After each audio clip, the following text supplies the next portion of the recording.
ये है पूरे पाकिस्तान में कायम होने वाला सहाफियों का पहला घर यानी कि कराची प्रेस क्लब, जो कि जाहिर है हमेशा से सहाफियों का क्लब नहीं था, बल्कि इसे कभी ढिंचा हाउस, कभी ट्रेडर्स हॉल, तो कभी बरतानवी जासूस लॉरेंस हॉल अरबिया के नाम से लॉरेंस हॉल के तौर पर जाना और माना जाता। इस क्लब की तामीर करने वाले को भी सपुर्द खाक नहीं किया गया, बल्कि समंदर बुर्द करना पड़ा। क्यों और कैसे, इन तमाम बातों का खुलासा करने जा रहा हूँ। मैं हूँ मुसाफिर पाकिस्तानी मुख्तार अहमद भाई जी। जहाँ तक कराची प्रेस क्लब की इमारत के ताल्लुक है, तो इस बारे में तारीख के बाज बोसीदा और बताते हैं कि ये इमारत 1890 में कराची के मशहूर समाजी शख्सियत सेठ एडलजी ढेंचा, जिन्होंने कराची की तामीर और तरक्की में अहम किरदार अदा किया, ने अपनी रहायशगाह के तौर पर तामीर करवाया था। इसी निस्बत से इसे उस वक्त ढेंचा हाउस कहा जाता था। ये वही सेठ एडलजी ढेंचा है जो कि पारसी थे और पूना से कराची आए थे और मिलिट्री कॉन्ट्रैक्ट होने के साथ साथ शहर में कोयले के वाहिद बरामद कुनंदा होने के साथ साथ लैंड एंड शिपिंग के डायरेक्टर कराची पोर्ट ट्रस्ट के ट्रस्टी रहे। इनकी माली आनत से कई स्कूल, नादारखाने, डिस्पेंसरियां चला करती थी, जिसकी जिंदा मिसाल में आज भी लेडी डेफ्टन अस्पताल जहांगीर पार्क के सामने ढेंचा डिस्पेंसरी है। इसीलिए शहर के लोगों के वो आंखों का तारा थे। जब वो 1914 में बैठ रही जहाज के जरिए यूरोप रवाना हुए, तो रास्ते में इंतकाल कर जाने के सबब इन्हें दफनाया नहीं जा सका, बल्कि इन्हें समंदर बर्द किया गया। कराची के लोगों ने उनकी याद में माजी के विक्टोरिया रोड और आज के अब्दुल्ला हारून रोड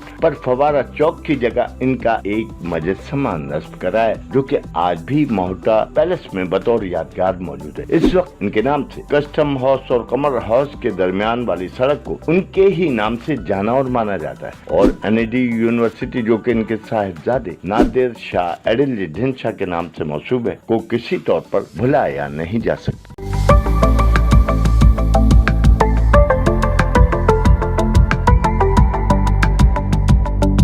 तारीख के गुमशुदा औराक में ये भी दर्ज है कि एडलजी ढेंचा जब कराची को खैरबाद कहकर यूरोप के लिए रवाना हो गए, तो ये इमारत कंटोनमेंट बोर्ड ने अपनी तहवील में ले ली और इस इमारत को मशहूर तारीख सकरिया साया के हाथों फरोख्त कर दिया। कुछ अरसे तक ये इमारत मटरूका इमला के दफ्तर और गोदाम के तौर पर संभाली और फिर यहाँ ताजरों की सरगर्मियां होने लगी, जिसके सबब इसे ट्रेडर्स हॉल के नाम से जाना गया। ये 1901 की बात है और काफी अरसे तक ये ट्रेडर्स हॉल के तौर पर ही जानी और मान जाते रहे। इस इमारत को इस बात का भी एजाजा हासिल है कि यहाँ गवर्नर जनरल सिकंदर मिर्जा के अलावा कई अहम शख्सियात भी क़याम पजीर रह चुकी हैं।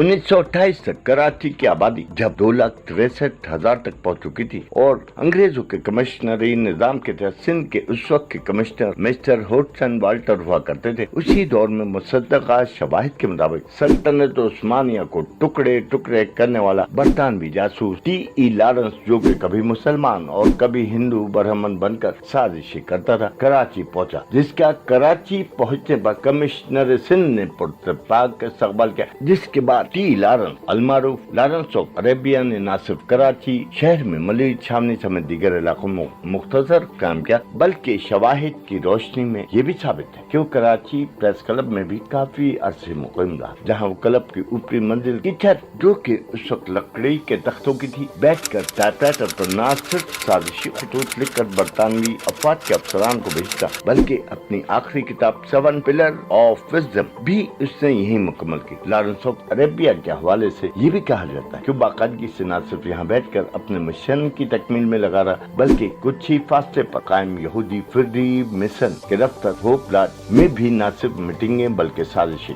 और हर इतवार को बाकायदगी से वो फवारा चौक के सामने मौजूद होली ट्रिनिटी चर्च में इबादत के लिए भी जाया करता था। क्योंकि बरतानवी फौज में वो कर्नल के ओहदे पर फाइज था, लिहाजा वो डिपो लाइन में जहाजों और हथियारों की देखभाल समेत मुख्तलिफ फौजी उमूर अंजाम दिया करता था। यहाँ तक कि इसने पाकिस्तान के मुख्तलिफ इलाकों, लाहौर, आजाद कश्मीर समेत कई जगहों पर न सिर्फ कायम किया बल्कि शादियां भी। और फिर जब वो कराची से रुखसत हुआ, तो इसकी खदमात को मद्देनजर रखते हुए ट्रेडर्स हॉल का नाम तब्दील करके लॉरेंस हॉल रख दिया गया। इस इमारत को एक तवील अरसे तक लॉरेंस हॉल के नाम से जाना और मान जाता रहा।